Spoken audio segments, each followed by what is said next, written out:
ठेले पर कभी पूरे गांव की भीड़ लगा करती थी, उसी ठेले के मालिक दो भाई एक दिन पंचायत के सामने अपराधी बनकर खड़े थे। गांव वाले उन्हें सजा देने वाले थे, लेकिन किसी को नहीं पता था कि असली गुनहगार कौन है। और सबसे बड़ा राज तो तब खुलने वाला था जब रघु की एक छिपी हुई चाल सबके सामने आने वाली थी। यह कहानी है अमन और समीर की, दो ऐसे भाइयों की जो एक दूसरे के बिना अपने जीवन की कल्पना भी नहीं करते थे। अमन बड़ा भाई था और समीर छोटा। भैया, आज तो भीड़ देखकर मजा आ गया। हाँ भाई, लेकिन भीड़ देखकर घमंड नहीं करना। स्वाद और मेहनत हमेशा एक जैसा रखना है। आप चिंता मत करो, जब तक आप साथ हो मैं मेहनत करता रहूंगा। और तू जब तक साथ है, मुझे किसी चीज की चिंता नहीं। घर में अमन की पत्नी पूजा और समीर की पत्नी नेहा भी एक दूसरे का बहुत साथ देती थी। दोनों एक दूसरे को बहन की तरह मानती थी। घर में कोई काम होता तो दोनों मिलकर करती, और किसी बात पर परेशानी होती तो एक दूसरे का साथ देती। भाभी, आज मैं खाना बना देती हूँ। नहीं नेहा, तुम आराम करो। आज तुमने घर का काफी काम किया है। आप भी तो सुबह से लगी हुई हैं। ठीक है, तो हम दोनों मिलकर करते हैं। दोनों देवरानी जेठानी के बीच इतना प्यार था कि गांव की औरतें उनकी मिसाल दिया करती थी। लेकिन बाजार में एक ऐसा आदमी था जिसे यह परिवार और उनकी बढ़ती तरक्की बिल्कुल पसंद नहीं थी। उसका नाम था रघु। रघु का अपना ढाबा था, लेकिन अमन और समीर के मोमोज का ठेला चलने के बाद उसके ढाबे पर ग्राहक कम होने लगे थे। आज फिर इतनी खाली मेजें क्यों हैं? रघु भैया, लोग सामने मोमोज वाले ठेले पर जा रहे हैं। हर दिन यही सुन रहा हूँ। उनके मोमोज सच में अच्छे हैं। मुझे उनके स्वाद से परेशानी नहीं है। फिर परेशानी इस बात से है कि दोनों भाई साथ हैं। साथ है तो क्या? साथ रहेंगे तो उनका कारोबार बढ़ता जाएगा। पहले उनका ठेला छोटा था, अब देखो कितनी भीड़ रहती है। तो आप भी कुछ नया कीजिए। मैं करूंगा क्या? ऐसा काम जिससे उनका ठेला नहीं, उनका परिवार कमजोर हो जाए। रघु जानता था कि अमन और समीर को पैसे के लालच से अलग करना मुश्किल है। दोनों भाइयों के बीच इतना भरोसा था कि कोई बाहर वाला उन्हें आसानी से नहीं लड़वा सकता था। इसीलिए रघु ने उनकी पत्नियों को निशाना बनाने का फैसला किया। एक दिन उसने पूजा को रास्ते में रोक लिया। पूजा बहू, एक बात कहनी थी। जी रघु भैया। बात थोड़ी निजी है, किसी से कहना मत। ठीक है। मुझे पता चला है कि नेहा चाहती हैं कि आगे चलकर मोमोज के कारोबार का बड़ा हिस्सा समीर के नाम हो। ऐसा क्यों? उसका मानना है कि समीर ज्यादा मेहनत करता है और अमन को बराबर हिस्सा नहीं मिलना चाहिए। लेकिन दोनों भाई बराबर मेहनत करते हैं। मैं भी यही मानता हूं, इसलिए तुम्हें सावधान कर रहा हूं। नेहा ने सच में ऐसा कहा? हाँ, लेकिन तुम उससे मेरा नाम लेकर मत पूछना। ठीक है। मैं बस नहीं चाहता कि कल को पैसे के कारण तुम्हारे परिवार में झगड़ा हो। पूजा ने रघु की बात पर तुरंत विश्वास नहीं किया, लेकिन उसके मन में एक सवाल जरूर पैदा हो गया। उसी तरह कुछ दिन बाद रघु ने नेहा से भी बात की। नेहा बहू, तुमसे एक बात कहनी है। जी। किसी को बताना मत। क्या हुआ? पूजा को लगता है कि कारोबार में अमन का हिस्सा ज्यादा होना चाहिए। लेकिन क्यों? वो कहती है कि अमन बड़ा भाई है और असली फैसला उसी का होना चाहिए। भाभी ने ऐसा कहा? हाँ, लेकिन समीर भी तो बराबर मेहनत करता है। इसलिए तो मैं तुम्हें सावधान कर रहा हूं। आपने ये बात किसी और को बताई? नहीं, और तुम भी पूजा को मत बताना कि मैंने तुम्हें कहा है। ठीक है। अब दोनों के मन में एक दूसरे को लेकर गलतफहमी पैदा हो चुकी थी, लेकिन रघु ने ऐसा माहौल बनाया था कि दोनों को लग रहा था कि सामने वाली कुछ छिपा रही है। कुछ दिनों बाद पूजा और नेहा के बीच एक छोटी सी बात पर बहस शुरू हो गई। नेहा, आज तुमने घर के खर्च का हिसाब अलग क्यों लिखा? क्योंकि मुझे लगा कि अब खर्च साफ साफ लिखना चाहिए। पहले भी तो हिसाब लिखा जाता था। हाँ, लेकिन अब मैं चाहती हूँ कि सब कुछ सामने रहे। तुम्हें लगता है कि हम हिसाब छिपाते हैं, मैंने ऐसा नहीं कहा। लेकिन तुम्हारी बात से तो यही लग रहा है। भाभी, मैं सिर्फ अपने घर की जिम्मेदारी समझना चाहती हूँ। अपने घर की? हाँ, तो क्या अब हमारा घर भी अलग हो गया? मैंने ऐसा कब कहा? तुम्हारी बातें उसी तरफ इशारा कर रही हैं। अगर मैं अपने पति के भविष्य की चिंता करूँ तो इसमें गलत क्या है? गलत तब है जब अपने पति के भविष्य के लिए दूसरे का हक छोटा समझा जाए। मैंने किसी का हक नहीं छीना। लेकिन तुम्हारी बातों से ऐसा ही लग रहा है। और मुझे लगता है कि आप समीर के हिस्से को लेकर जरूरत से ज्यादा परेशान हो रही हैं। नेहा, मैं भी चुप नहीं रहूंगी भाभी। मैं तुम्हें छोटी बहन समझती थी। और मैं आपको बड़ी बहन। लेकिन बड़ी बहन होने का मतलब ये नहीं कि हर फैसला आपकी मर्जी से होगा। तो ठीक है, आज से तुम अपने फैसले खुद लेना। और आप भी। दोनों गुस्से में अपने अपने कमरे में चली गईं। कुछ देर बाद अमन और समीर घर लौटे। आज घर इतना शांत क्यों है? कुछ नहीं। नेहा, तुम भी परेशान लग रही हो। मैं ठीक हूँ। तुम दोनों के चेहरे देखकर तो नहीं लगता कि सब ठीक है। रहने दीजिए। लेकिन हुआ क्या? अब घर के खर्च और कारोबार का हिसाब अलग रखना बेहतर होगा, क्यों? ताकि आगे कोई गलतफहमी ना हो। किस तरह की गलतफहमी? बस नेहा ऐसा चाहती है। और आपको इससे परेशानी है? परेशानी इस बात से है कि हम इतने सालों से साथ हैं और आज अचानक अलग हिसाब की बात हो रही है। अगर सब साफ रहेगा तो रिश्ता भी साफ रहेगा। रिश्ता हिसाब से नहीं, भरोसे से चलता है। भरोसा तभी रहता है जब किसी के साथ अन्याय न हो। नेहा, भैया ने कभी मेरे साथ अन्याय नहीं किया। मैं सिर्फ सावधानी की बात कर रही हूँ। और मैं कह रहा हूं कि तू मेरा भाई है। तेरे हिस्से में कभी कमी नहीं होगी। मुझे आप पे भरोसा है भैया। समीर के मन में अपने भाई के लिए भरोसा कायम था, लेकिन दोनों पत्नियों के बीच की बहस अब परिवार के माहौल को बिगाड़ चुकी थी।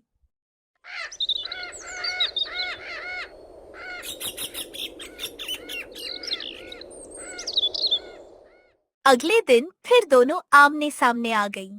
नेहा, कल की बात यहीं खत्म कर देती तो अच्छा था। मैंने भी यही सोचा था, लेकिन आप सुबह से मुझे ताने दे रही हैं। मैं ताना नहीं दे रही। तो फिर ये क्या है? मैं सिर्फ कह रही हूँ कि परिवार को पैसों से मत तोलो।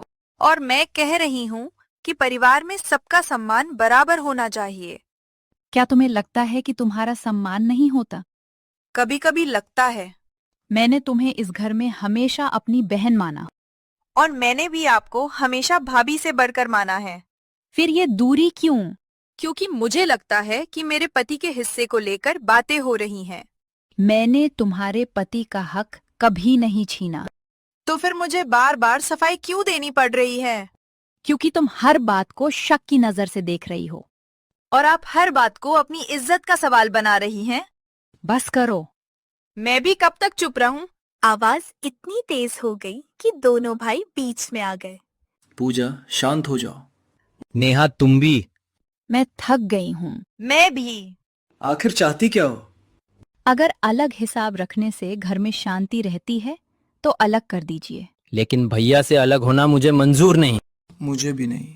मैं भी रिश्ता नहीं तोड़ना चाहती। बस मुझे लगता है कि सब कुछ साफ होना चाहिए। दोनों भाइयों ने बहुत कोशिश की, लेकिन घर का तनाव कम नहीं हुआ। आखिरकार उन्होंने कारोबार और घर के खर्च का बंटवारा कर दिया। पुराना मोमोज का ठेला 2 हिस्सों में बांट दिया गया।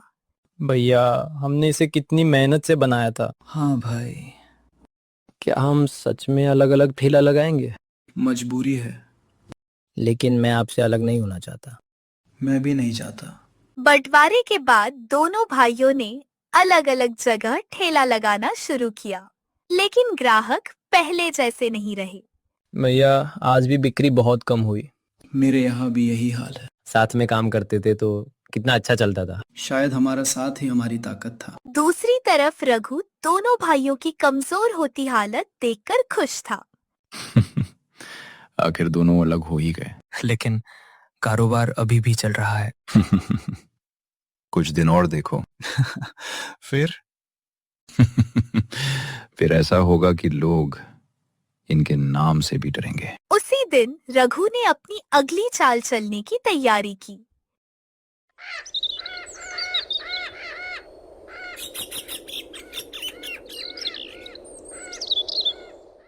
अगले दिन बाजार में काफी भीड़ थी।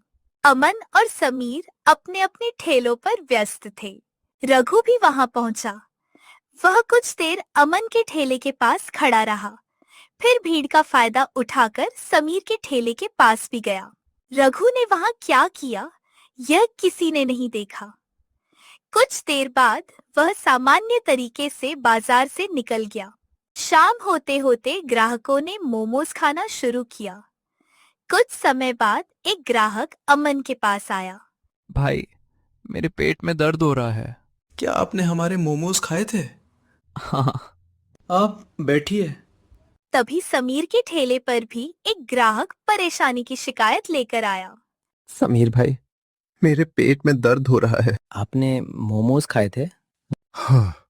धीरे धीरे कई ग्राहक शिकायत करने लगे। बाजार में अफरा तफरी मच गई। दोनों ठेलों के मोमोज खाने से लोगों की तबीयत खराब हुई है। इन्हें पंचायत में ले चलो। हमने कुछ गलत नहीं किया। हम सच्चाई साबित करेंगे। लेकिन भीड़ उनकी बात सुनने को तैयार नहीं थी। गांव वालों ने दोनों भाइयों को पंचायत की ओर ले जाना शुरू कर दिया। पीछे पूजा और नेहा भी चल रही थी। आज दोनों के बीच की नाराजगी के बावजूद दोनों के चेहरे पर अपने पतियों की चिंता साफ दिखाई दे रही थी। पंचायत में गांव के लोग जमा हो गए। अमन और समीर, तुम्हारे मोमोज खाने के बाद कई लोगों की तबीयत खराब हुई है। क्या कहना है? मुखिया जी, हमने किसी के खाने में जानबूझकर कुछ गलत नहीं किया। हम अपने ग्राहकों को परिवार जैसा मानते हैं। लेकिन परेशानी तुम्हारे मोमोज खाने के बाद ही हुई। दोनों ठेलों से शिकायत आई है। अगर तुम दोनों दोषी पाए गए तो पंचायत सजा जरूर देगी। अमन ने समीर की तरफ देखा। भाई, सच हमारे साथ है, डरने की जरूरत नहीं। जी भैया। भीड़ के पीछे खड़ा रघु चुपचाप दोनों भाइयों को देख रहा था। उसके चेहरे पर हल्की हंसी थी, क्योंकि उसकी योजना सफल हो गई थी। अमन और समीर के सामने अब सबसे बड़ा सवाल यही था कि आखिर दोनों अलग अलग ठेले होने के बावजूद एक ही तरह की परेशानी कैसे हुई। अमन और समीर, तुम दोनों को अपनी सफाई देने का पूरा मौका मिलेगा, लेकिन गांव वाले जानना चाहते हैं कि आखिर हुआ क्या है। मुखिया जी, हमें खुद नहीं पता। हमने हमेशा अपने ग्राहकों को अच्छा खाना दिया है। ऐसा करने की हम सोच भी नहीं सकते। लेकिन लोगों की तबीयत खराब हुई है। हाँ, हमें पता है। हम इसे हल्के में नहीं ले रहे। हम खुद चाहते हैं कि सच्चाई सामने आए। ठीक है, कल फिर पंचायत बैठेगी। तब तक जो भी जानकारी मिले सामने रखना। पंचायत खत्म हुई और चारों घर लौट आए। रात को पूजा और नेहा काफी देर तक एक दूसरे से बात नहीं कर पाई, लेकिन दोनों के मन में एक ही सवाल था, क्या रघु ने उनके बीच गलतफहमी पैदा की है? कुछ देर बाद पूजा ने चुप्पी तोड़ी। नेहा, मुझे तुमसे एक बात पूछनी है। जी भाभी, पूछिए। रघु भैया ने तुमसे कुछ कहा है? हाँ, उन्होंने कहा था कि आप चाहती हैं कि कारोबार का ज्यादा हिस्सा अमन भैया के पास रहे। उन्होंने मुझसे बिल्कुल उल्टी बात कही थी। क्या? उन्होंने कहा था कि तुम चाहती हो कि समीर को कारोबार में ज्यादा हिस्सा मिले। तो उन्होंने हम दोनों से झूठ बोला? शायद। भाभी, इसी वजह से तो मैं आपसे नाराज रहने लगी थी। और मैं तुमसे। उन्होंने हमसे ये भी कहा था कि उनकी बात किसी को मत बताना। मुझसे भी यही कहा था। दोनों कुछ पल तक एक दूसरे को देखती रही। अब उन्हें अपनी पुरानी सारी बातें याद आने लगी। भाभी, अगर हम उस दिन ही एक दूसरे से पूछ लेती तो शायद इतनी बड़ी बात नहीं बनती। हाँ, हमने एक दूसरे पर भरोसा करने के बजाय उसकी बातों पर भरोसा कर लिया। और इसी वजह से घर और कारोबार दोनों अलग हो गए। मुझे सबसे ज्यादा दुख इस बात का है कि मैंने तुम्हें अपनी बहन जैसा माना और फिर भी तुम पर शक किया। गलती मेरी भी थी भाभी। लेकिन अब हमें एक काम करना होगा। क्या? अमन और समीर को सब कुछ बताना होगा। अभी? हाँ, अब कोई बात छिपानी नहीं चाहिए। दोनों ने उसी समय अमन और समीर को बुलाया। क्या हुआ? हमें आप दोनों से जरूरी बात करनी है। बोलो। रघु ने हम दोनों के बीच गलतफहमी पैदा की थी। क्या मतलब? उसने मुझसे कहा था कि नेहा चाहती है कि समीर को कारोबार का ज्यादा हिस्सा मिले। और उसने मुझसे कहा था कि पूजा भाभी चाहती हैं कि अमन भैया का हिस्सा ज्यादा रहे। तो रघु ने दोनों तरफ अलग अलग बातें कही। हाँ, और तुम दोनों ने हमें पहले क्यों नहीं बताया? क्योंकि उसने कहा था कि अगर हमने उसकी बात किसी को बताई तो घर में और बड़ा झगड़ा होगा। अब लगता है कि वो जानबूझकर हमें लड़वा रहा था। भैया मुझे लगता है कि हमारे बंटवारे के पीछे भी उसी का हाथ हो सकता है। और अब दोनों ठेलों में एक साथ हुई इस घटना को भी नजरअंदाज नहीं किया जा सकता। क्या आपको लगता है कि रघु ने मोमोज के साथ भी कुछ किया? अभी सिर्फ शक है। लेकिन शक अब पहले से ज्यादा मजबूत है। चारों को पहली बार समझ आया कि उनके घर में पैदा हुई दुश्मनी शायद उनकी अपनी नहीं थी।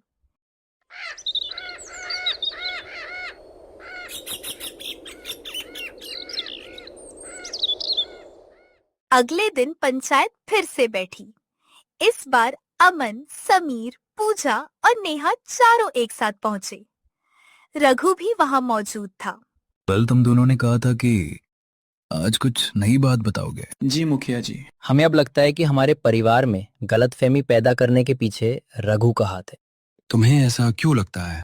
क्योंकि रघु ने मुझसे कहा था कि नेहा समीर के लिए कारोबार में ज्यादा हिस्सा चाहती है। और उसने मुझसे कहा था कि पूजा भाभी समीर का हिस्सा कम रखना चाहती हैं। तुम्हारे पास कोई सबूत है? नहीं। कोई गवाह? नहीं। पंचायत में खड़े लोग आपस में बातें करने लगे। सिर्फ 4 लोगों की बात पर हम रघु को दोषी कैसे मान ले? हो सकता है ये लोग अपना बचाव करने के लिए रघु का नाम ले रहे हों। मुखिया जी, मैंने किसी से कुछ नहीं कहा। ये लोग अपनी गलती छिपाने के लिए मेरा नाम ले रहे हैं। हम अपनी गलती छिपाने की कोशिश नहीं कर रहे हैं। हम खुद चाहते हैं कि सच्चाई सामने आए। तो सबूत लाओ। रघु की बात सुनकर अमन और समीर चुप हो गए।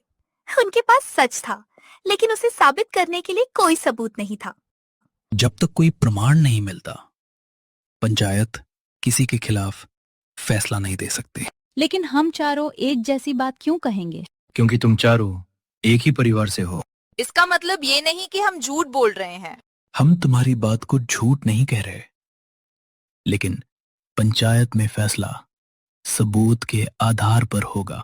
रघु के चेहरे पर फिर से आत्मविश्वास लौट आया, लेकिन तभी पंचायत के पीछे खड़ा एक दुकानदार बेचैनी से आगे बढ़ा। वह हरिया था, जो बाजार में मसाले और खाने का सामान बेचता था। हरिया कई दिनों से अपने मन में एक राज छिपाए बैठा था। मुखिया जी, मैं कुछ कहना चाहता हूँ। हाँ हरिया, बोलो। हरिया, सोच समझ कर बोलना। आज मैं सोच कर ही बोल रहा हूँ। हरिया ने एक गहरी सांस ली। अमन और समीर जो कह रहे हैं उसमें सच्चाई है। तुम्हें कैसे पता? मैंने रघु को उस दिन दोनों ठेलों के पास देखा था। बाजार में घूमना कोई अपराध है? सिर्फ घूमते हुए नहीं देखा था। फिर क्या देखा? मैंने रघु को मोमोज के सामान के पास कुछ मिलाते हुए देखा था। पंचायत में अचानक सन्नाटा छा गया। क्या तुमने अपनी आंखों से देखा था? हाँ। झूठ बोल रहा है। मैं झूठ नहीं बोल रहा। हरिया, तुमने ये बात पहले क्यों नहीं बताई? क्योंकि मैं डर गया था। किससे? रघु से। मैंने तुम्हें कब डराया? कई बार। तुमने मुझे कहा था कि अगर मैंने तुम्हारे खिलाफ कुछ बोला तो मेरी दुकान बंद करवा दोगे और बाजार में मेरा काम नहीं चलने दोगे। ये सब मनगढ़ंत है। अगर मैं झूठ बोल रहा हूं तो आज मैं अपनी जान जोखिम में क्यों डालूंगा? हरिया की आवाज कांप रही थी। मैंने उस दिन सब देखा था। रघु पहले अमन के ठेले के पास गया, फिर कुछ देर बाद समीर के ठेले के पास गया। मैंने उसे मोमोज में कुछ मिलाते हुए देखा। तुम्हें पूरा यकीन है? जी। फिर तुम इतने दिन चुप क्यों रहे? मुझे डर था कि रघु मुझे कोई नुकसान पहुंचा देगा। मेरी दुकान ही मेरी रोजी रोटी है। मैं अपने परिवार को खतरे में नहीं डालना चाहता था। हरिया, तुम्हें पहले ही बता देना चाहिए था। मुझे पता है, मुझे इसका पछतावा है। लेकिन आज तुमने सच बोल के बहुत बड़ी हिम्मत की है। अब समझ में आ रहा है कि हमारे साथ क्या हुआ। पहले उसने हमें लड़ाया और फिर हमारे कारोबार को नुकसान पहुंचाने की कोशिश की। गांव वालों के चेहरे अब बदल चुके थे। जो लोग कुछ देर पहले अमन और समीर पर शक कर रहे थे, अब रघु को घूर रहे थे। अगर हरिया ने सच में देखा है तो मामला बहुत गंभीर है। दोनों ठेलों पर एक जैसी घटना हुई और रघु दोनों जगह देखा गया था। सिर्फ हरिया की बात से मुझे दोषी मत ठहराओ। अभी फैसला नहीं हुआ है। मैंने कुछ नहीं किया। मैंने जो देखा वही बताया है। हरिया की बात की जांच की जाएगी और रघु से भी पूछताछ होगी। रघु पहली बार पूरी तरह घबराया हुआ दिखाई दे रहा था। अमन ने समीर की तरफ देखा। भाई, मैंने तुझसे कहा था ना, सच ज्यादा देर तक छिपता नहीं। हाँ भैया, और अब चाहे जो हो, हम दोबारा अलग नहीं होंगे। कभी नहीं। और हम दोनों भी अब एक दूसरे से कोई बात नहीं छिपाएंगी। बिल्कुल। चारों के बीच जो दीवार खड़ी हो गई थी वह अब टूटने लगी थी, लेकिन रघु अभी भी अपनी बात पर अड़ा हुआ था। मुखिया जी, मैं निर्दोष हूं। मेरे खिलाफ कोई पक्का सबूत नहीं है। तुम्हारे खिलाफ गंभीर आरोप लगे हैं। कल पंचायत में इस मामले की पूरी जांच होगी। मैं तैयार हूं। रघु बाहर से शांत था, लेकिन उसके मन में डर बैठ चुका था। उसे डर था कि अगर हरिया ने जो देखा था उसका कोई और प्रमाण मिल गया तो उसकी सारी साजिश सामने आ जाएगी। दूसरी तरफ अमन और समीर को पहली बार उम्मीद जगी थी कि उनका नाम साफ हो सकता है, लेकिन अब भी पंचायत का अंतिम फैसला बाकी था। और सबसे बड़ा सवाल था, क्या हरिया की गवाही को कोई ऐसा सबूत मिल पाएगा जो रघु की साजिश को पूरी तरह साबित कर दे। अगले दिन पंचायत में इस सवाल का जवाब मिलने वाला था, और इस बार सिर्फ अमन और समीर ही नहीं, रघु भी गांव वालों के सामने कटघरे में खड़ा होने वाला था।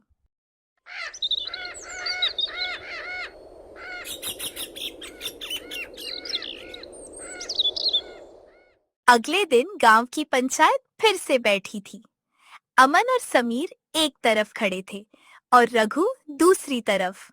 हरिया की गवाही के बाद गांव वालों का शक रघु पर बढ़ चुका था, लेकिन अभी तक उसके खिलाफ कोई पक्का सबूत नहीं था। रघु, हरिया ने तुम्हारे खिलाफ गंभीर बात कही है। क्या तुम कुछ कहना चाहते हो? मुखिया जी, हरिया झूठ बोल रहा है। मैंने किसी के मोमोज में कुछ नहीं मिलाया। फिर हरिया को तुम दोनों ठेलों के पास जाते हुए क्यों दिखाई दिए? मैं बाजार में था। किसी के ठेले के पास चले जाने से कोई अपराधी नहीं बन जाता। बात सिर्फ ठेले के पास जाने की नहीं है। मेरे खिलाफ कोई सबूत नहीं है। तभी अचानक पंचायत की तरफ एक दुकानदार तेजी से भागता हुआ आया। मुखिया जी, रुकिए, मेरे पास सबूत है। क्या हुआ? तुम इतनी जल्दी में क्यों हो? मैंने अभी अपनी दुकान का सीसीटीवी देखा है। उसमें सब कुछ रिकॉर्ड हुआ है। पंचायत में बैठे सभी लोग उसकी तरफ देखने लगे। सीसीटीवी में क्या है? रघु उस दिन आपकी दोनों दुकानों के पास गया था। मेरे दुकान के बाहर लगा कैमरा दोनों ठेलों की तरफ साफ दिखाई देता है। ये झूठ है। पहले फुटेज देख लीजिए। दुकानदार ने अपना मोबाइल निकाला और पंचायत के सामने वीडियो चला दिया। वीडियो में रघु पहले अमन के ठेले के पास दिखाई दिया, फिर वह कुछ देर आसपास देखता है और मोमोज के सामान में कुछ मिलाता हुआ साफ दिखाई देता है। इसके बाद वही रघु समीर के ठेले की तरफ जाता है। वीडियो में वह वहां भी सामान के साथ छेड़छाड़ करता हुआ दिखाई देता है। पंचायत में सन्नाटा छा गया। रघु, अब क्या कहना है? अब तो सबके सामने सबूत है। अमन और समीर निर्दोष थे। इसी आदमी ने हमारे बीच गलतफहमी पैदा की थी और हम उसकी बातों में आकर एक दूसरे से लड़ती रहीं। भैया, आखिर सच सामने आ ही गया। हाँ भाई। रघु के पास अब अपनी सफाई देने के लिए कुछ नहीं था। रघु, तुमने न सिर्फ दो भाइयों के कारोबार को नुकसान पहुंचाया, बल्कि उनके परिवार को तोड़ने की कोशिश की और ग्राहकों की जान को खतरे में डाला। मुझसे गलती हो गई। ये सिर्फ गलती नहीं, जानबूझकर किया गया गलत काम है। पंचायत ने रघु को गांव वालों के सामने दोषी ठहराया और उसे उचित दंड देने का फैसला किया। साथ ही अमन और समीर से माफी मांगने को कहा। अमन, समीर, मुझे माफ कर दो। तुम्हारी वजह से हमारा घर टूटने वाला था। लेकिन अब हम फिर कभी किसी के बहकावे में आकर अलग नहीं होंगे। और हम दोनों भी अब एक दूसरे पर बिना बात शक नहीं करेंगे। हाँ भाभी। हरिया भी अमन और समीर के पास आया। भाई मुझे माफ कर देना। अगर मैं पहले ही सच बता देता तो शायद बात इतनी दूर नहीं जाती। तुम्हें डर था, हम समझते हैं। लेकिन आखिर में तुमने सच बोलने की हिम्मत की। कुछ दिनों बाद अमन और समीर ने फिर से अपना कारोबार साथ शुरू किया। पुराना ठेला फिर से सजाया गया। इस बार उसके ऊपर एक नया बोर्ड लगाया गया। अमन समीर के मशहूर मोमोज। भैया फिर से साथ। हमेशा साथ। और इस बार कोई हमें अलग नहीं कर सकता। बिल्कुल नहीं। कुछ समय बाद ग्राहकों का भरोसा भी वापस लौट आया। ठेले पर फिर से वही भीड़ लगने लगी। अमन और समीर ने समझ लिया था कि कारोबार सिर्फ पैसे से नहीं चलता, बल्कि भरोसे और रिश्तों से भी चलता है। रघु ने भाइयों को अलग करने की कोशिश की थी, लेकिन उसकी साजिश ने आखिरकार दोनों भाइयों को पहले से भी ज्यादा मजबूत बना दिया। यह कहानी हमें यह सिखाती है कि समाज में कुछ ऐसे लोग भी होते हैं जो दूसरों की तरक्की और खुशहाली को देखकर ईर्ष्या करते हैं और साजिशों का सहारा लेते हैं। ऐसे समय में दूसरों की बातों पर आंख मूंद कर विश्वास करने के बजाय अपनों के साथ खड़े होकर सच्चाई का सामना करना चाहिए। संवाद की कमी और शक रिश्तों को तोड़ सकते हैं, लेकिन भरोसा और सच मिलकर हर साजिश को हरा सकते हैं।